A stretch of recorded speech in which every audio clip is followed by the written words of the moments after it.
Mas, João, afinal de contas, o que é efetividade das decisões judiciais? Explique aí, para quem nos acompanha. Perfeito. Veja, nós temos um poder judiciário que é bastante complexo, né? Um poder judiciário que tem que se preocupar com uma estrutura pesada para atender as demandas da sociedade, que é bastante dinâmica, e não apenas atender de modo formal as demandas.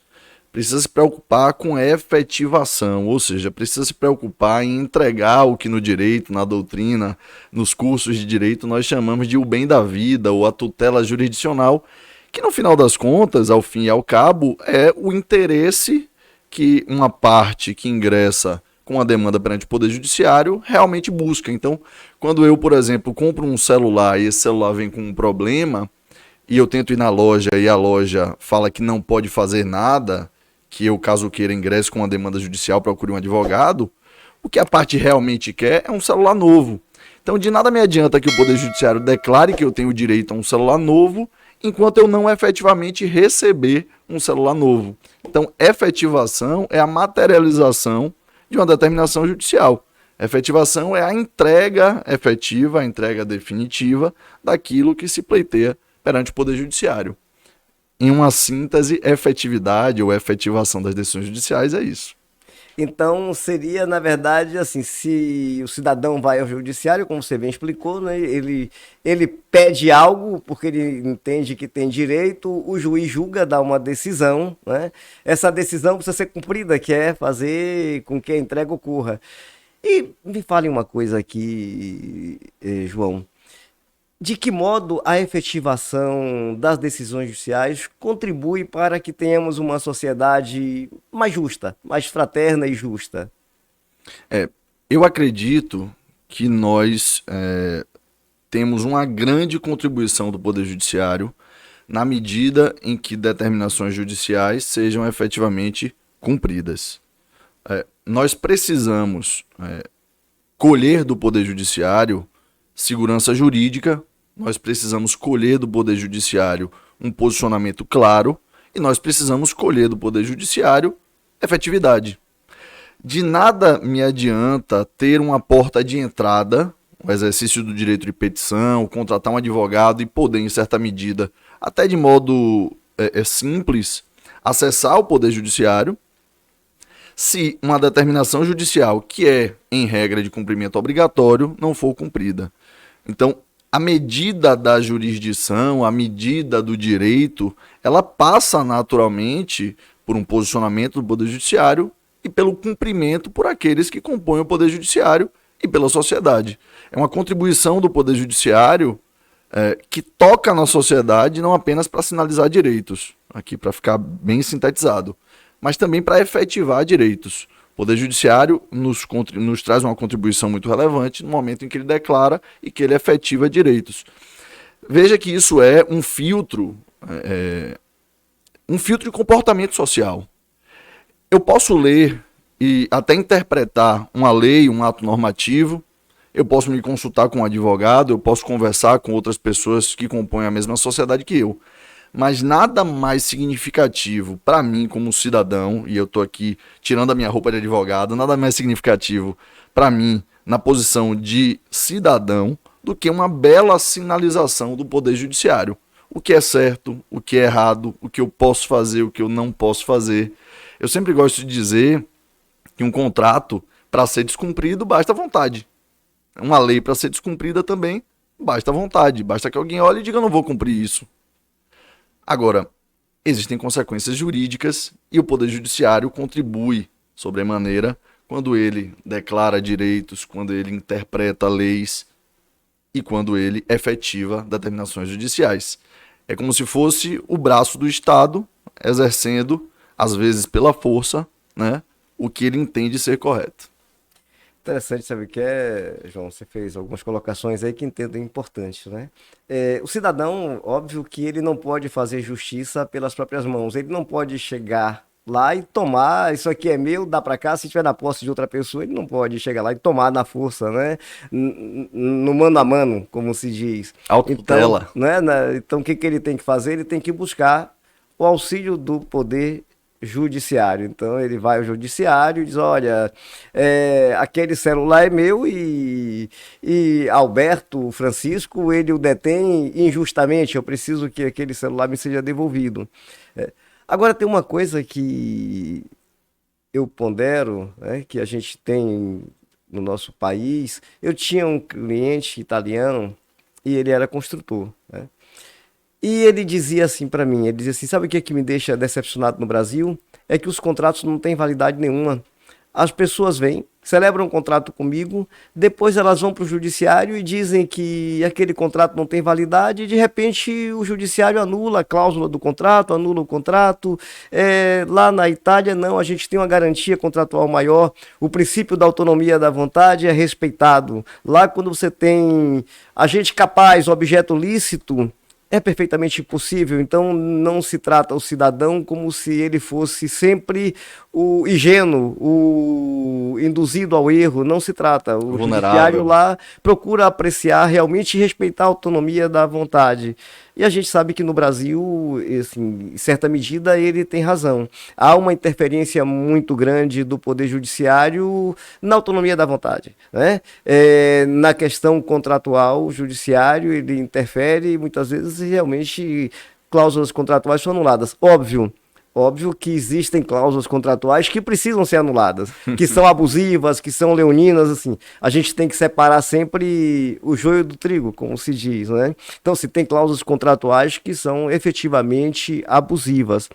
Mas quando eu digo o Poder Judiciário, às vezes, ele interfere no poder da autonomia da vontade, porque a gente percebe, vê, por exemplo, contratos que são celebrados, contrato de adesão. Por exemplo, contrato de adesão, então, é onde você mais tem anulação de cláusula, né? E aí você tem a proteção do próprio CDC, Código de Defesa do Consumidor, ele inclusive ampara e protege o consumidor por ser a parte mais vulnerável na contratação. Ele não teve ali autonomia de vontade para mudar aquele contrato. Então esse é o típico contrato que realmente requer um olhar do Poder Judiciário mais atento.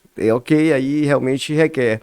Mas quando você tem, por exemplo, um contrato de compra e venda celebrado entre pessoas capazes, né, pessoas civilmente capazes, é preciso que realmente haja um cuidado muito grande. É como eu disse.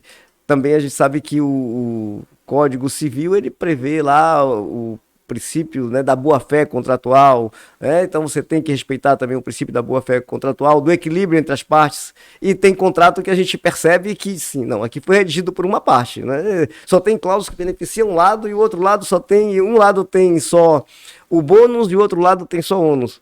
Óbvio que contratos dessa natureza realmente precisa da interferência do Poder Judiciário de uma análise realmente efetiva, tá?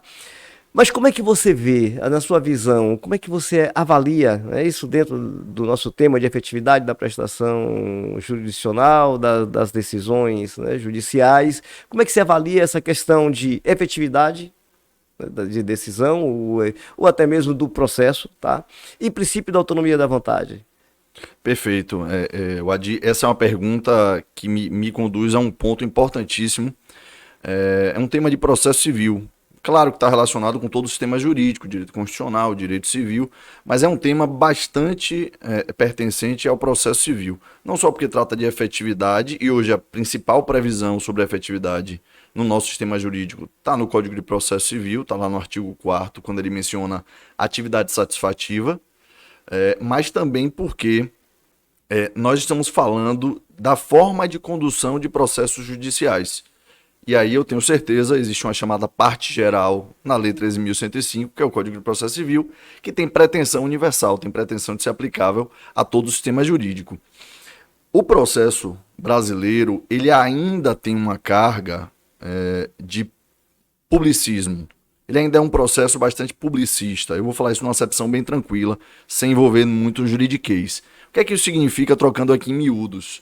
Significa que o Estado ainda intervém muito numa relação material que foi posta em juízo, ou seja, uma relação da vida, João e o Adi, que foi posta num processo judicial, porque entre nós houve algum entrevero, alguma divergência. O Estado ainda coloca muito o dedo nisso. O processo ainda tem muito a cara de um juiz presidente, um juiz que conduz o processo, um juiz que toma as rédeas sempre que necessário. Por exemplo, o juiz pode determinar provas de ofício, o juiz pode, em certa medida, e eu discordo muito disso, mas acontece bastante, inverter o ônus da prova. O juiz pode trazer para o processo, com base no 493 do Código de Processo Civil, questões novas. Então, o juiz ainda pode intervir muito, e quando eu falo juiz, eu falo Estado. Mas isso é curioso, porque as partes são as maiores interessadas na resolução do conflito. Então, deveria ser dado às partes. Essa questão da boa-fé processual é a mesma boa-fé que se aplica às relações privadas, que é a boa-fé objetiva. Não deveria o Estado intervir tanto. Deveria o Estado se ater a algumas circunstâncias excepcionais, como está previsto na lei. Só que nós temos um judiciário muito grande, muito complexo. Nós temos uma sociedade muito grande, muito complexa, muito beligerante. Nós temos 85 milhões de processos no Brasil. O nosso país, a nossa sociedade é beligerante demais, né? Muito. Muito. Muito. E está refletido no Poder Judiciário. Exatamente. Então, isso nos conduz a um problema que é o seguinte: o Judiciário, que deveria atuar pontualmente, atua na maioria das circunstâncias. Com o sistema de precedentes que chegou no Brasil de forma mais densa, mais bem regulamentada com o Código de 2015, nós tendemos a ter melhores sinalizações e isso tende a refletir nas relações jurídicas como parâmetros de atuação. Foi aquilo que eu falei agora há pouco. Mas nem sempre é possível e isso ainda não está desenvolvido como deveria. Agora, João, só uma parte, rapidamente. Você falou uma coisa muito interessante, sistema de precedentes. Você já reparou que o sistema de precedentes é muito pouco utilizado pelos advogados? Já reparou isso? É muito pouco utilizado? Muito pouco utilizado, muito poucos advogados, e isso é uma crítica. Nós somos da advocacia, Sim, então claro. eu me sinto absolutamente à vontade para criticar a advocacia naquilo que é pertinente. É a mesma coisa, quem é de Salvador pode criticar Salvador, quem não é de Salvador não pode. Exatamente. A gente não aceita. Então, como advogado, eu posso criticar a advocacia. A advocacia, ela ainda precisa, em grande parte, se preocupar mais em aprofundar institutos que são essenciais. Né? É óbvio, a atividade da advocacia é uma atividade muito sofrida, muito corrida, né? Mas nós precisamos de uma preocupação com a técnica. O sistema de precedentes ainda é muito pouco utilizado. Qual é o sentido de fazer uma petição inicial e não trazer o entendimento atual dos tribunais superiores acerca daquele tema? Né? Para a gente retomar o nosso tema daqui, que é a efetividade das decisões judiciais, tem coisa mais efetiva do que apresentar o posicionamento dos tribunais superiores, que servem de parâmetro básico para permear todo o sistema jurídico quando da confecção de uma petição inicial? Olha, Excelência, o Tribunal Superior, acerca deste tema, entende desse modo, o que me socorre, porque o tema se aplica ao caso concreto. E, portanto, eu estou pedindo A, B e C. Então, isso me ajuda a efetivar direito, porque uma boa postulação vai contribuir para uma boa decisão e vai contribuir para uma boa atividade satisfativa. É aquela velha história, mais importante do que o que você diz é como você diz, né? Perfeito. E você quer ver uma coisa, João? Você voltando, a sabedoria popular é fantástica, né? A sabedoria popular é fantástica. Eu cresci ouvindo dizer, um bom pedir faz um bom dar. Né? Beleza. Um bom pedir faz um bom dar. Então, assim, você precisa saber como formular o pedido, você precisa construir uma tese. E, olha, se a gente perceber, o advogado nada mais é do que um vendedor de tese. Quem é que cria a jurisprudência? Somos nós, advogados, né? Nós é que criamos teses, nós inovamos, nós pesquisamos e trazemos, às vezes, até coisas que estão no direito de outro país para o nosso, a gente importa e diz, ó, analogicamente, esse caso pode ser decidido por aqui, esse é o caminho, isso já aconteceu na história. Então, o papel do advogado inovar. Mas